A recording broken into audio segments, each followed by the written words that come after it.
السلام علیکم ورحمۃ اللہ وبرکاتہ۔ میرے عزیز بھائیوں، اللہ کے رسول صلی اللہ علیہ وسلم نے بہت سارے کھانے کے آداب ہمیں سکھلائے ہیں۔ ان آداب میں سے ایک ادب یہ بھی ہے کہ جب بندہ کسی کی دعوت پر جاتا ہے، کسی نے آپ کو کھانے پر بلایا ہے، تو جب آپ کھانا کھا کر فارغ ہو جاتے ہیں تو کھانے سے فوراً بعد بندے کو یہ دعائیں اللہ کے رسول صلی اللہ علیہ وسلم نے جو ہمیں سکھلائی ہیں دینی چاہیے۔ وہ دو دعائیں کون سی ہیں؟ پہلی دعا، اللہم اطعم من اطعمنی واسقی من سقانی۔ اس کا ترجمہ ہے، اے اللہ جس نے مجھے کھلایا تو اسے کھلا، اور جس نے مجھے پلایا تو اسے پلا۔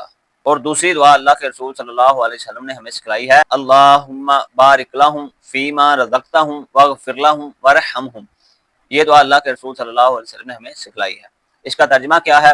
اے اللہ ان کے رزق میں برکت عطا فرما اور انہیں بخش دے اور ان پر رحم فرما۔